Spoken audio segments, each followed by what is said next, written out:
یہ جو آج کل مردانہ قوت کے نام پہ ٹوپی ڈرامے ہو رہے ہیں نا، جوان آدمی میں کوئی کمزوری نہیں ہوتی، جب ہوتی ہے تو پھر ہر چیز ہی کمزور ہوتی ہے، ایک ساتھ ہی پوری باڈی کمزور ہوتی ہے انسان کی. اس لیے یہ ٹوٹکے موٹکے اور یہ اوٹ پٹانگ چیزیں کھانے کی ضرورت بولو نہیں ہے کہ جی یہ کھا کے پتہ نہیں تو 8 شادیوں کی طاقت پیدا ہو جائے گی، 16 شادیوں کی طاقت. بکواس ہے، سب فضول باتیں. جب تک چل پھر رہے ہو، بول رہے ہو، آنکھیں صحیح ہیں، کان صحیح ہیں، سونگنے کی طاقت صحیح ہے، ہضم کرنے کی طاقت ہے، تو ساری طاقتیں ٹھیک ہیں. جب کمزور ہو گئے تو ایک ساتھ ہی ہو گئے سارے، سب کچھ، ساری کمزوریاں ایک ساتھ ہی پیدا ہوتی ہیں. تو جب تک باقی باڈی ٹھیک ہے تو باقی بھی ٹھیک ہے. الگ سے پتہ نہیں کیا کیا کہ لے کے نسخے کھا رہے ہوتے ہیں، دوائیں کھا کے اپنے آپ کا بیڑا غرق کر رہے ہوتے ہیں. اس میں وہم زیادہ ہے لوگوں کو. اور اللہ نے ہر مسلمان میں 4 کی طاقت رکھی ہوئی ہے معذرت کے ساتھ. اس کے لیے کوئی بہت زیادہ ایکسٹرا کوئی صحت کی ضرورت نہیں ہے. مرد کو اللہ نے عورت سے زیادہ پاورفل بنایا اس معاملے میں. تو مرد ہی کیا ہے جس میں پاور عورت ہی کے برابر ہو. ایک عورت کے لیے ایک مرد کافی ہے، تو ایک مرد کے لیے بھی ایک عورت کافی ہے. تو دونوں میں کوئی فرق ہوا پھر؟ تو آدمی کس بات کا ہے بھائی تو؟ باقی کریں نہ کریں وہ آپ کا ہیڈیک ہے، وہ میں الگ ٹاپک ہے. وہ تو میں پھر سوسائٹی کی جو ضرورت ہے، معاشرے کی ضرورت ہے، بیوہ طلاق یافتہ، وہ تو میں اس پہ بات کرتا رہتا ہوں. لیکن یہ جو آج کل ہے نا کہ کمزوری، یہ ایسے نہیں ہے ایسے جیسے لوگوں نے سمجھ لیا ہے. سب صحت مند ہی ہیں. ہاں کوئی خدا نخواستہ کوئی شوگر کا مریض ہے، کوئی ایکسٹرا کوئی بیماری ہے اس میں، تو ایک الگ بات ہے. جب تک آپ نارمل ہیں تو سب کچھ نارمل ہے. اس کے لیے حکیموں کے پاس، جو جعلی حکیم ہوتے ہیں نا، ان کے پاس مت جایا کرو، وہ بیڑا غرق کر دیں گے. جو پراٹھے ہضم کر رہا ہے نا، روٹی ہضم کر رہا ہے، گوشت ہضم کر رہا ہے، تو اس کا مطلب صحیح ہے، پھر ٹھیک ہے. باقی نفسیاتی مسائل ہوتے ہیں لوگوں کے ساتھ، اس کو وہ، اب ایک آدمی کو غلط کاریوں کی عادت پڑ جائے. لوط علیہ السلام کی قوم کو لڑکوں سے بدفعلی کی عادت پڑ گئی تھی، تو ان کی عورت میں رغبت ختم ہو گئی، بیوی میں رغبت ختم ہو گئی. تو یہ جسمانی بیماری نہیں تھی، یہ روحانی بیماری تھی. اس کا علاج کوئی دوائیں نہیں ہے، اس کا علاج ہے کہ جو گندگی تم نے عادت ڈالی ہے اس عادت کو چھوڑو، تو پھر اللہ حلال میں رغبت پیدا کرے گا. تو جو زانی لوگ ہیں، زنا کرنے والے، بدکاریاں کرنے والے، غیر عورتوں میں دلچسپی لینے والے، ان کی گھریلو لائف بہت خراب ہو جاتی ہے. تو وہ جسمانی بیماری نہیں ہے، وہ مینٹلی ایک ڈسٹرب ہوتے ہیں. وہ ان کو روزانہ کچھ نیا چاہیے، عیاشی ان کی مزاج کا حصہ بن جاتی ہے. جیسے جو روز مرغے کھائے گا تو دال اچھی لگے گی پھر اسے؟ تو بیلنس ہے نا، کبھی مرغا کھا لیا، کبھی دال کھا لی. اب آپ روزانہ ہی مرغے پھوڑتے رہو گے تو مر جاؤ گے آپ. تو حلال میں اللہ نے اعتدال رکھا ہے، حرام میں اعتدال نہیں ہوتا. جو حرام کی طرف جاتے ہیں نا، زنا کرتے ہیں، تو وہاں سے تو بور ہوتے ہیں، لیکن گھریلو لائف ان کی برباد. بے حیائی کا سب سے بڑا اثر یہ پڑتا ہے کہ اس کی اپنی جو بیوی بچوں کی زندگی ہے وہ تباہ و برباد ہوتی ہے. اور کتنے برے اثرات بچوں کو جب پتہ چلتا ہے ہمارا باپ ایسا ہے، بچوں کے دل میں باپ کی عظمت نہیں رہتی ہے. آپ کہتے ہیں نہ رہے عظمت تو کیا ہوگا بھائی، آگے آپ کا بڑھاپا بھی آ رہا ہے. ابھی اولاد کو آپ کی ضرورت ہے، کل آپ کو اولاد کی ضرورت ہے، اور بہت جلد ہے. بڑھاپا کوئی ٹائم نہیں لگتا، کراچی میں تو اور جلدی آتا ہے. جو غذائیں کھا رہے ہیں نا، یہ جو حدیث میں آتا ہے نا، جوانی کو بڑھاپے سے پہلے غنیمت سمجھو، تو یہ صحابہ کے بڑھاپے کی بات ہو رہی ہے. ہم لوگ کا جو ہے بہت جلدی آ جاتا ہے، ہمیں تو ابھی سے غنیمت سمجھنا شروع کر دینا چاہیے. دیکھو 63 سال کی عمر میں رسول اللہ صلی اللہ علیہ وسلم کے چند بال سفید تھے، چند بال. صحابہ کہتے ہیں گنے جا سکتے تھے. یہ صحتیں تھیں اس زمانے میں. آج 40 سال کے بعد آدھا سر سفید ہو جاتا ہے. ہوتا ہے کہ نہیں ہوتا؟ 40 سال کے بعد ہی یہاں درد وہاں درد. آج میں صبح اٹھاؤں تو میری گردن ادھر کو مڑ رہی تھی، ادھر مڑ نہیں رہی تھی، بڑی مشکل سے موڑی ہے میں نے. تھوڑا سا تکیہ آڑا ترچھا ہو جائے تو صبح بندہ بھی آڑا ترچھا ہوتا ہے. یہ تو صحتیں آج کل.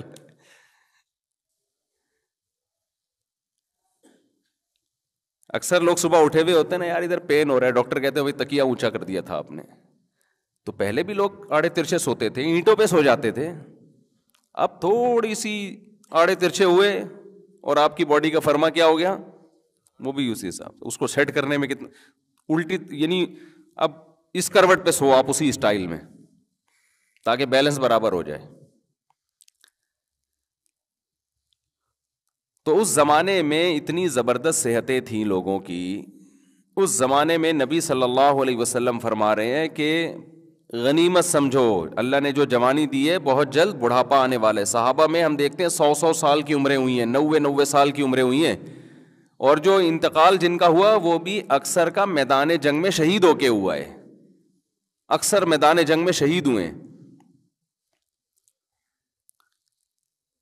تو ہمارا تو بہت قریب ہے بھائی, ابھی بستر پہ لیٹنے کا ٹائم ہمارا زیادہ دور نہیں ہے. ہمارے میں ہم سب, صرف میں نہیں آپ بھی, آپ سمجھ رہے ہیں کہ شاید اپنے بارے میں مفتی صاحب رپورٹ پیش کر رہے ہیں. سب کی رپورٹیں ایسے ہی ہیں. تو یہ اللہ کی نعمت ہے کہ چند دن اللہ نے جوانی کے دے دیے, چل پھر رہے ہیں, 4 شادیوں کی باتیں کر رہے ہیں. کریں نہ کریں باتیں تو کر رہے ہیں نا. بڑھاپے میں تو وہ باتیں بھی زہر لگتی ہیں کہ کیا بات کر رہا ہے مفتی مولوی صاحب, کچھ اور نہیں آتا تمہیں.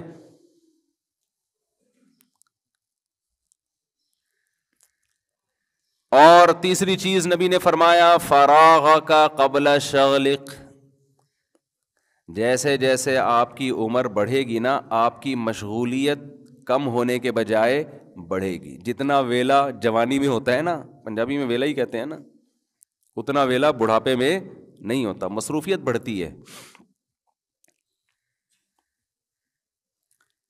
لوگ ہمیں کہتے ہیں پہلے تو آپ بڑے آرام سے مل لیا کرتے تھے, آج کل شارٹ ہی رہتے ہیں مارکیٹ سے. بھائی پہلے مصروفیت کم تھی, اب کیا ہے, پرانے دوست ہیں نا. تو یہ تو انسان کی جیسے جیسے آگے جائے گا مصروفیت اور کام بڑھیں گے. آپ کو بہت سے لوگ نظر آئیں گے, ہاں بیماری میں مصروفیت ختم, وہ تو پھر بیماری کی فکر ہی ایک مصروفیت بن جاتی ہے کہ اس کو ٹھیک کیسے کروں میں. اور آپ نے فرمایا غنا کا قبل فقرق, آج اللہ نے جو مالی وسائل دیے ہیں عین ممکن ہے کل یہ نہ رہیں آپ کے پاس. ہم نے بڑے بڑے مالداروں کو دھڑام سے نیچے آتے دیکھا ہے. دیکھو 2 طرح کی گائیڈنس مل رہی ہے, ایک مذہبی گائیڈنس ہے جو لوگوں کو گائیڈ کر رہے ہیں, ایک وہ گائیڈنس ہے جس میں مذہب نہیں ہے, موٹیویشنل اسپیکر جو آج کل کر رہے ہوتے ہیں. خوب اچھی طرح ایک بات دماغ میں بٹھا لو, یہ جو موٹیویشنل اسپیکرز آپ کو گائیڈ کر رہے ہیں نا, جو مذہب کو نہیں مانتے ان کی بات کر رہا ہوں. میں نہیں کہہ رہا ان کی ساری باتیں غلط ہوتی ہیں, ان کی ساری باتیں غلط, میں یہ نہیں کہہ رہا, بہت سی باتیں اچھی کرتے ہیں اور لوگوں کو ضرورت ہوتی ہے, لیکن ان کی بیس نہیں ہے.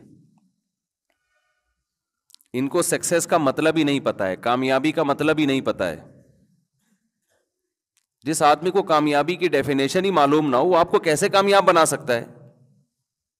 دیکھو جس کو صحت کی تعریف معلوم نہ ہو, وہ ڈاکٹر صحت دے سکتا ہے آپ کو؟ آپ کسی ڈاکٹر کے پاس گئے, آپ نے کہا میں صحت مند بننا چاہتا ہوں, میرا ہدف ہے, آپ ڈاکٹر ہیں, آپ مجھے صحت مند بنائیں. وہ ڈاکٹر یہ سمجھتا تھا کہ پڑھا لکھا نہیں تھا, وہ یہ سمجھتا تھا کہ جعلی ڈگری تھی اس کے پاس, وہ یہ سمجھتا تھا کہ صحت مند وہ ہوتا ہے جو موٹا بہت ہوتا ہے. تو اس نے کہا یار آپ تو 50 کلو کے ہیں, ابھی ایک 150 کلو کے ایک صاحب آئے تھے میرے پاس, وہ صحت مند تھے, موٹے تھے ماشاء اللہ, ایسے میز اٹھا کے نیچے مار دیتے, پٹک دیتے. تو ٹھیک ہے, میں اب آپ کو صحت مند بنانے کی فکر کر دیتا ہوں, اب آپ اتنے پراٹھے, اتنے برگر, اتنی بریانیاں روزانہ پھوڑا کریں, اور ہضم کے لیے یہ کارمینہ لے جائیں یا کچھ بھی چیز لے جائیں. اور آپ نے جب موٹے ہونا شروع ہوئے اور توند نکل رہی ہے اور ماشاءاللہ جاندار, تو آپ کہہ رہے ہو یار یہ ڈاکٹر ہے, اس کو سننا چاہیے, یہ ہے, دیکھو میں ایسا باریک سا تھا اور اس نے مجھے کیا بنا دیا, یہ زبردست, لمبائی چوڑائی برابر. اب لوگ مجھے کہیں گے وسیم اسکوائر, سمجھ رہے ہیں نا. تو عقل مند کہے گا بھائی اس سے تو پہلے 50 کلو کا اچھا تھا. آپ کہیں گے نہیں یار میں اتنا صحت مند ہو گیا, دیکھو میں 4 گنا بڑھ گیا ہوں میں. ہم کہیں گے ابھی جب تھوڑے دنوں میں تجھے بیماریاں آئیں گی نا, پہلے تو چل پھر لیتا تھا, ابھی تو سانس پھولے گا تیرا, تجھے شوگر تجھ پہ حملہ کرے گی, بلڈ پریشر کا مریض بنے گا, تھوڑے دنوں میں تیرے گردے ڈیمیج ہو جائیں گے, پھر شوگر بڑھنے سے تیری آنکھیں ضائع ہونے کا خطرہ ہے, یہ ہونے کا خطرہ, وہ ہونے کا خطرہ, اور وہ خطرات آنا شروع. تو اس کو پتہ چلے گا بھائی میں جس ڈاکٹر کے پاس گیا تھا اس نے صحت کا لیبل لگا کے میرا بیڑا غرق کر دیا. یاد رکھو, کامیابی کی ڈیفینیشن صرف اللہ اور اس کے رسول بتاتے ہیں. کامیابی کیا ہے یہ کسی کے پاس ہے ہی نہیں. جب ہے ہی نہیں تو تمہیں کامیابی کی طرف لے کے کیسے جائے گا؟ آپ سمجھ رہے ہو یہ اس کی عزت اور شہرت, اٹ از کامیابی.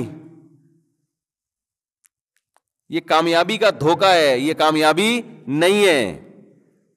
شاعر نے کہا ہے نا, رنگ رلیوں پہ زمانے کی نہ جانا اے دل, یہ خزاں ہے جو انداز بہار آئی ہے. یہ کامیابی تھوڑی ہے.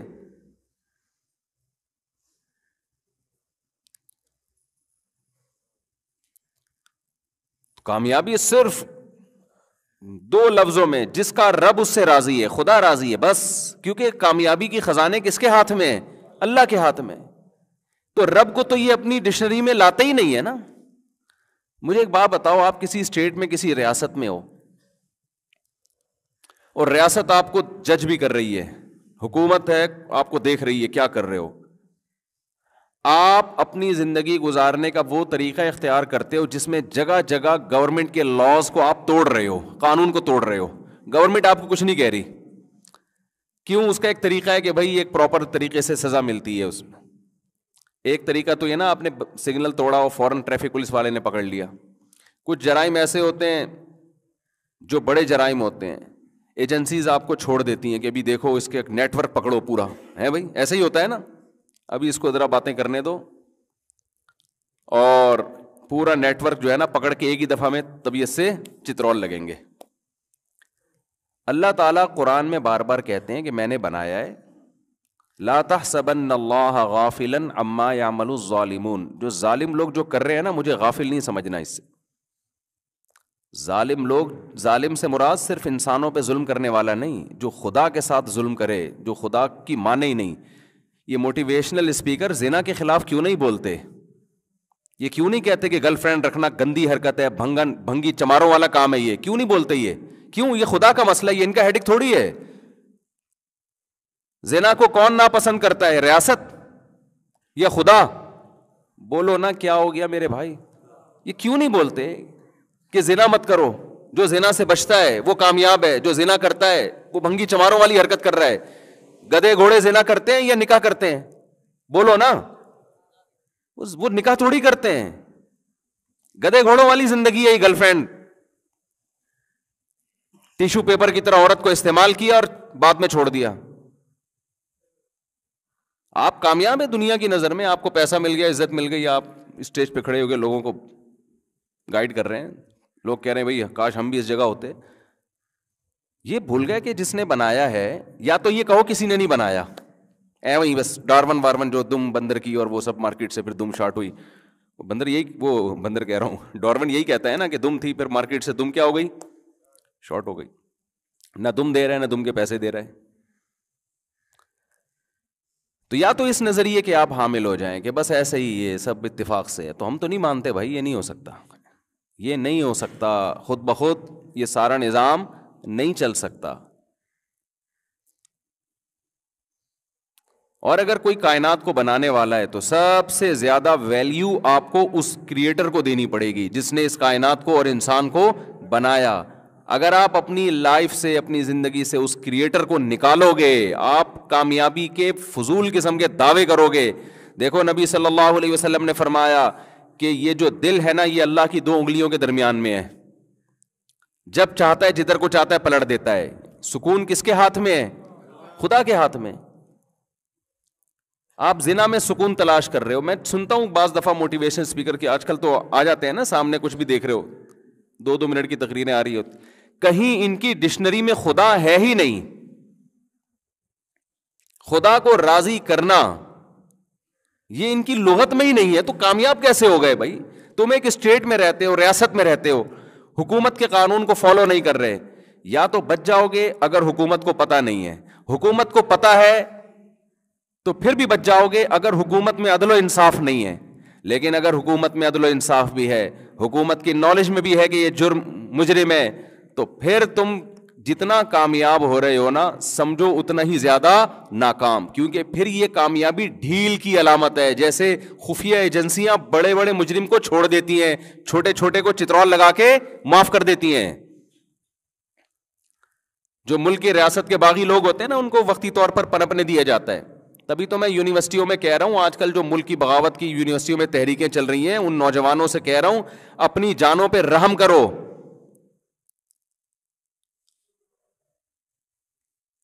یہ آج کل بہت بغاوت کی باتیں یونیورسٹیوں میں چل رہی ہیں کہ اسٹیٹ کے خلاف نظام کو پلٹنا ہے. نظام کو پلٹنے کا وہ طریقہ اختیار کرو جو سوٹیبل ہے.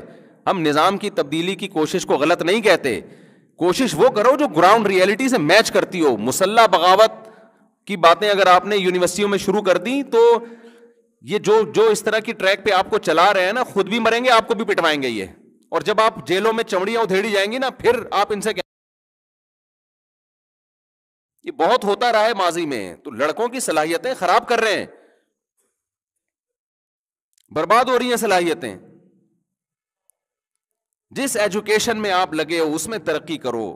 آپ بیوروکریسی میں جاؤ، آپ فوج میں جاؤ. اگر برے لوگ ہیں فوج میں تو اچھے بھی تو جا سکتے ہیں، عدلیہ میں برے لوگ ہیں تو اچھے بھی تو جا سکتے ہیں. اس طرح سے انقلاب کی کوشش کرو.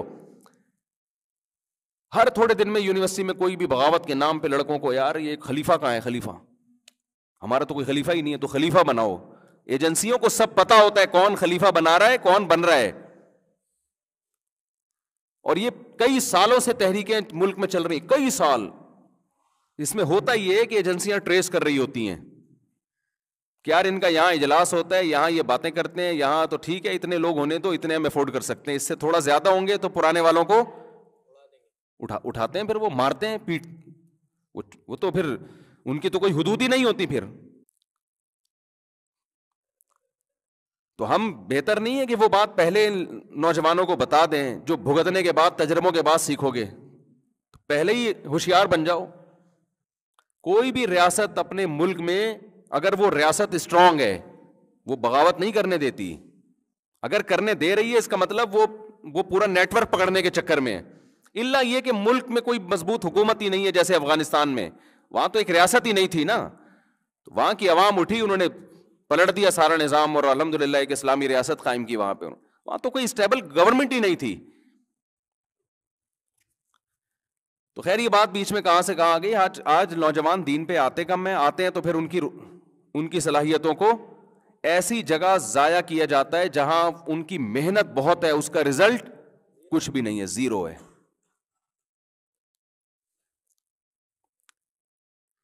پھر لوگ ہم سے کہتے ہیں کہ آپ انقلاب کی باتیں کیوں نہیں کرتے. باتیں وہ کرو جو کر سکتے ہو، افورڈ کر سکتے ہو. خالی باتیں کرنے پر گورنمنٹ کی طرف سے کوئی پابندی نہیں ہے. کبھی چھاؤں میں بیٹھو تو ہم کچھ اور بہت ساری باتیں لے کے بیٹھے ہوئے ہیں، آپ کو بتائیں گے. کبھی چھاؤں میں آؤ، کچھ باتیں ممبر پہ بتانے کی نہیں ہوتی ہیں. یہ ساری گولیاں ہم نے بھگتے ہوئے ہیں. یہ جو ہے نا، یہ سارے یہ سب کنچے کھیلے ہوئے ہم نے. ایسے بیوقوف نہیں ہے کہ ایک دم سے ممبر پہ آ کے بیٹھ گئے. یہ سب چیزوں سے ہم گزرے ہوئے ہیں.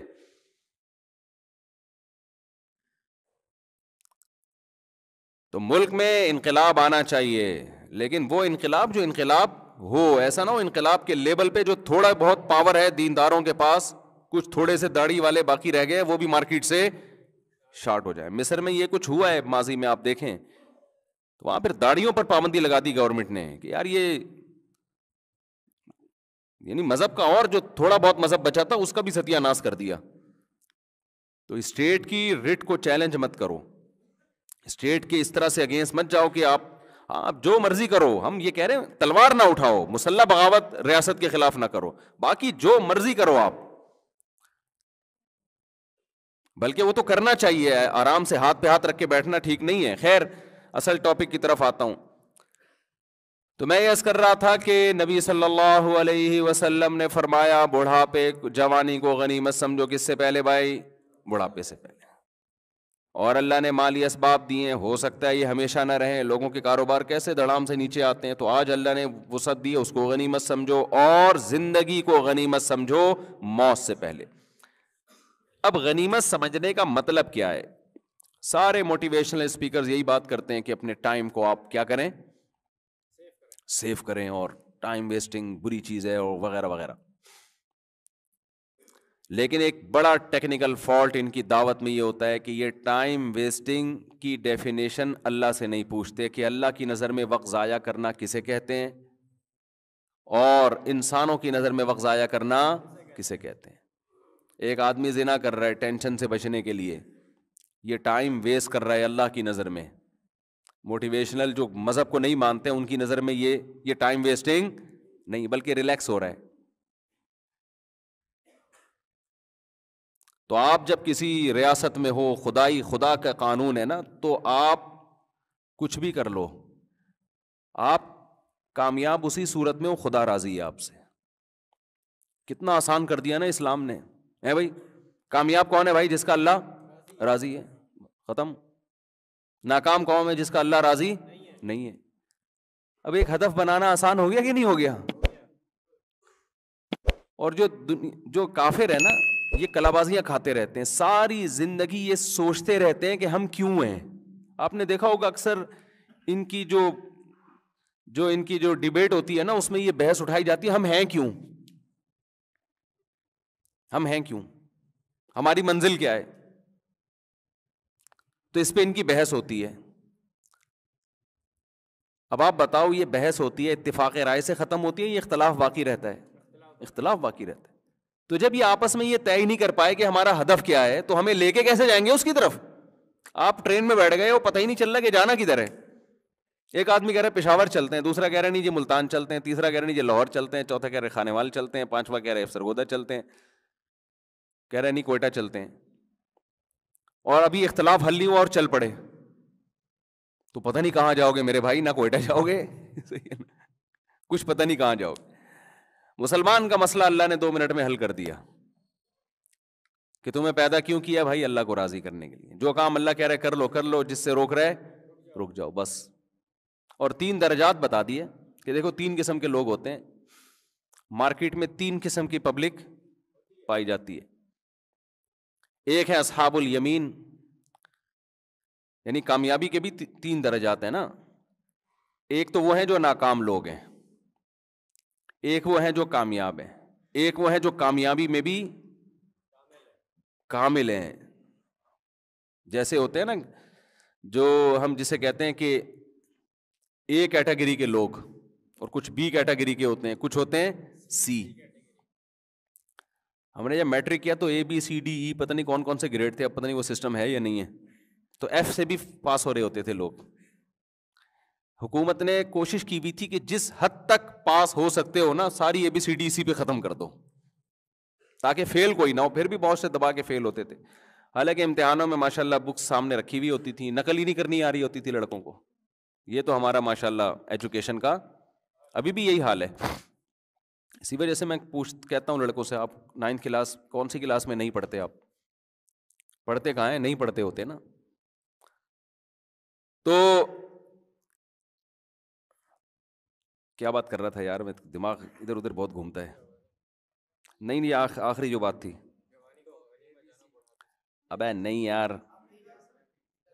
ہاں 3 طرح کے لوگ ہوتے ہیں نا. ایک تو وہ ہوتے ہیں, وہ اے بی سی سے مجھے یاد آیا نا, جو سی کیٹیگری کے لوگ ہیں, ناکام ہیں. اور ایک وہ ہیں جو بی کیٹیگری کے ہیں, کامیاب ہیں. اور ایک وہ ہیں جو اے ہیں, ایک اے کیٹیگری کے جو کامیابی کے بھی سب سے اعلیٰ مقام پر ہیں. تو اللہ میاں نے بتا دیا بھائی کچھ لوگ ایسے ہیں جو گناہوں میں پڑے ہوئے ہیں, خدا نے کہہ دیا یہ مت کرو, وہ پھر بھی کر رہے ہیں. آپ کی زندگی اگر ایسے گزر جائے نا, آپ صرف فرائض اور واجبات پورے کر لیں اور کچھ بھی نہ کریں, تو اللہ کی نظر میں آپ کامیاب ہیں. بس جس چیز کو اللہ نے کہہ دیا تم پہ فرض ہے کر لو, جس چیز کو کہہ دیا کہ نہیں کرو اس سے بچ گئے. بس یہ ہے پہلا اسٹیپ کامیابی کا. آخرت کے عذاب سے بچ جائیں گے, دنیا میں بھی اللہ پاکیزہ زندگی دے گا, اللہ کا وعدہ ہے. فَلَنُحْيِيَنَّهُ حَيَاةً طَيِّبَةً. طیبہ کا مطلب صرف پاکیزہ نہیں, اٹریکٹیو. آپ کو اپنی زندگی میں سکون محسوس ہوگا, مزے کی زندگی گزرے گی. صرف اتنا کر لو اور جن چیزوں سے بچنے کا حکم دیا نا اس میں بھی اللہ کہتا ہے جو بڑے بڑے گناہ ان کو چھوڑ دو، چھوٹے موٹے معاف کر دوں گا میں، اور آسان کر دیا، لو بھائی ان تجتنبوا کبائر ما تنہون عنہ نکفر عنکم سیئاتکم، اگر تم بڑے کبیرہ گناہوں سے بچو گے چھوٹی موٹی خطائیں مٹا دوں گا. نکفر ایسے جیسے ربڑ لے کے نہیں مٹائی جاتی، وہ مٹ جاتی ہے نا چھوٹی چیز، گناہوں کے پہاڑ ہیں تو وہ نہیں مٹتے، وہ توبہ سے معاف ہوں گے.